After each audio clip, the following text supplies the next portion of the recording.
कौन है वो 7 सितारे जिनकी सलाह से मोदी चलाते हैं देश? चीन अमेरिका तक में मंदी, लेकिन न्यू इंडिया में 7 लोगों की वजह से आ गई बुलंदी। बांग्लादेश डूबने वाला है, चीन में भारी मंदी है, पाक और श्रीलंका की हालत खराब, लेकिन मोदी को सलाह देने वाले 7 अधिकारियों ने देश को बचा लिया। न्यू इंडिया को सुपर पावर इंडिया कैसे बना रहे मोदी, जानिए मोदी की उस टीम के बारे में जो है दुनिया की बेस्ट टीम। मोदी के सलाहकारों का चमत्कार, बांग्लादेश की इकोनॉमी डूब गई, श्रीलंका और पाकिस्तान की हालत भी खराब, अमेरिका और चीन में भी मंदी के आसार, लेकिन इंडिया एकदम चंगा है। चीन ने ताइवान को आंख दिखाई, तिब्बत को डराया, श्रीलंका पर आधा कब्जा पाया, लेकिन मोदी के हिंदुस्तान से क्यों दोस्ती करने पर उतर आया। ये रिपोर्ट सिर्फ मोदी के लिए नहीं, बल्कि देश से प्रेम करने वाले हर इंसान को देखनी चाहिए। आपको पता है कि नहीं कि सिर्फ कुछ ही घंटे पहले एक सर्वे आया है। द मॉर्निंग कंसल्ट नाम के ग्लोबल एनालिस्ट ने एक सर्वे किया और करीब 3 महीनों की मेहनत के बाद ये पता लगाने की कोशिश की कि दुनिया का सबसे पॉपुलर लीडर कौन हो सकता है।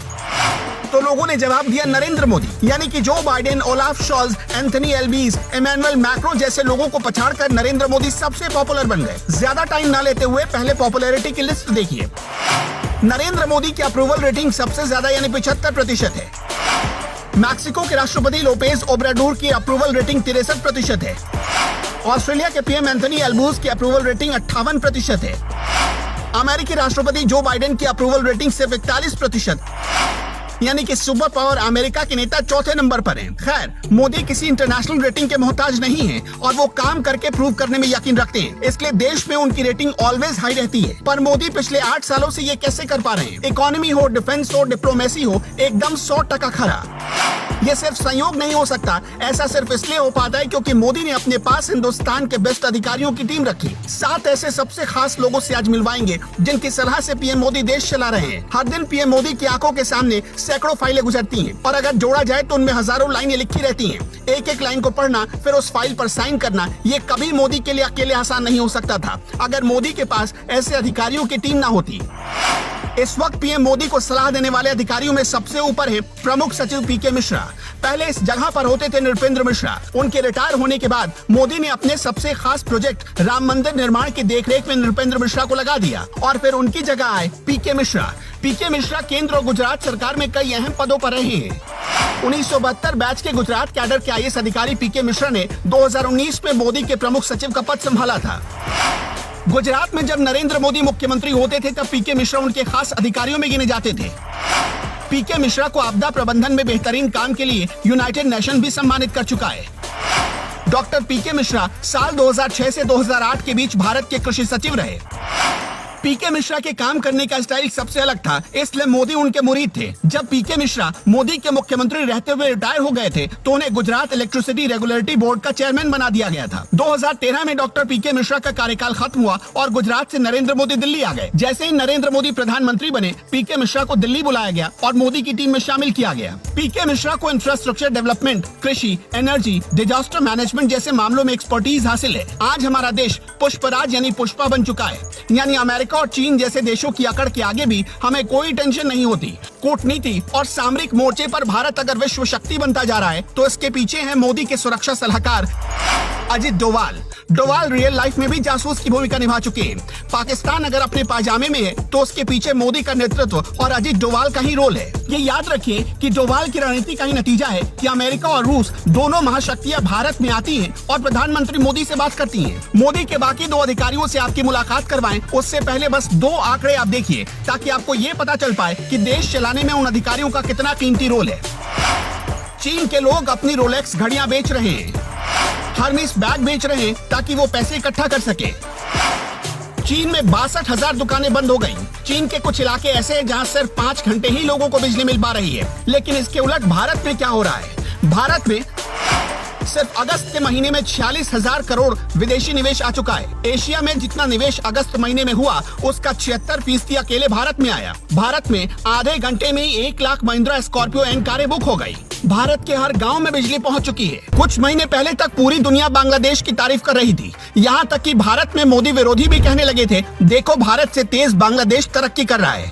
बांग्लादेश में आज हालात बिगड़ चुके हैं और आज जैसे हालात हैं वैसे आर्थिक हालात तो कभी हुए भी नहीं। पेट्रोल की कीमतों में 50% तक इजाफा हो गया है। एक साल में सारा फॉरेन करेंसी रिजर्व खाली हो गया।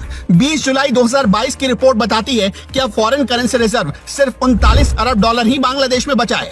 इतने रुपए में बांग्लादेश सिर्फ 5 महीने तक ही कोई सामान खरीद सकता है। लेकिन भारत के पास आज भी दुनिया का चौथा सबसे बड़ा फॉरेन करेंसी रिजर्व है। लेकिन भारत दुनिया में आर्थिक महाशक्ति बन चुका है, तो इसके पीछे कौन है? इसके पीछे हैं 3 चेहरे। मोदी के आर्थिक सलाहकारों की टीम, जिसमें टॉप पर है विवेक देबरॉय, दूसरे नंबर पर है संजीव सान्याल और तीसरे नंबर पर है शेरपा अमिताभ कांत। इसी साल फरवरी में संजीव सान्याल को प्रधानमंत्री के आर्थिक सलाहकारों की टीम में शामिल किया गया। संजीव सान्याल प्रसिद्ध अर्थशास्त्री और इतिहासकार रह चुके हैं। 1990 के दशक में संजीव सान्याल वित्तीय बाजारों के लिए काम कर रहे थे। Shri Ram college of commerce Delhi और सेंट जॉन कॉलेज ऑक्सफोर्ड में रोड्स स्कॉलर रह चुके हैं। कोलकाता के रहने वाले संजीव सान्याल को 2010 में उन्हें वर्ल्ड इकोनॉमिक फोरम की तरफ से यंग ग्लोबल लीडर के सम्मान से सम्मानित किया गया। जब दुनिया के बड़े बड़े इकोनॉमिस्ट भारत की जीडीपी रसातल में जाने की भविष्यवाणी कर रहे थे, तभी सान्याल ने कहा था कि चिंता मत करिए, हमारा देश 9% से ज्यादा जीडीपी जल्द हासिल करेगा। और फिर भारत आज उसी रास्ते पर आगे बढ़ रहा है। मोदी के आर्थिक सलाहकारों की टीम को चलाते हैं विवेक देबरॉय। विवेक देबरॉय ने कोलकाता से रामकृष्ण मिशन स्कूल में पढ़ाई की और बाद में ट्रिनिटी कॉलेज कैम्ब्रिज से इकोनॉमी की शिक्षा हासिल की। फिर कई न्यूज़पेपर्स में एक्सपर्ट के तौर पर काम करते रहे। इसके अलावा मोदी की टीम के 2 और खास चेहरे हैं, अमित खरे और तरुण कपूर।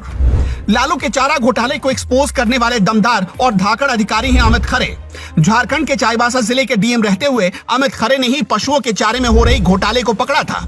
उनकी पत्नी झारखंड में चीफ सेक्रेटरी रह चुकी हैं। अमित खरे 1985 बैच के झारखंड कैडर के आईएएस अधिकारी हैं। अमित खरे एचआरडी मिनिस्ट्री और सूचना प्रसारण मंत्रालयों में सचिव रह चुके हैं। झारखंड के चाईबासा में 1990 के दशक में वो जिलाधिकारी थे जब चारा घोटाले का पर्दाफाश हुआ। बतौर जिलाधिकारी उनकी ही लिखाई एफआईआर पर चारा घोटाले की जांच शुरू हुई, जिसमें बिहार के पूर्व मुख्यमंत्री लालू प्रसाद यादव और जगन्नाथ मिश्रा सहित कई नेता दोषी पाए गए। मोदी अमित खरे के काम से इतना प्रभावित थे कि 30 सितंबर को वो रिटायर हुए और सिर्फ 12 दिनों के बाद ही प्रधानमंत्री नरेंद्र मोदी के सलाहकारों की टीम में उन्हें शामिल कर लिया गया। इसी साल बीते जून के महीने में मोदी की टीम में एक नए रिटायर्ड अधिकारी की एंट्री हुई, जिनका नाम है तरुण कपूर। तरुण कपूर 1985 बैच के आईएएस अधिकारी हैं। नवंबर 2021 में तरुण कपूर भारत सरकार के पेट्रोलियम मंत्रालय से बतौर सचिव रिटायर हुए थे। तरुण कपूर शिमला के रहने वाले हैं। इन 7 लोगों की सलाह से पीएम मोदी देश चलाते हैं। ये वही 7 लोग हैं जो देश को कभी श्रीलंका, पाकिस्तान या बांग्लादेश नहीं बनने देंगे। और इन 7 लोगों की टीम के लीडर हैं नरेंद्र मोदी, जो बेबाक हैं, बेधड़क हैं और बेखौफ होकर कोई फैसले लेते हैं। वैसे इस टीम को लेकर आपकी क्या राय है? कमेंट सेक्शन में हमें जरूर बताइएगा।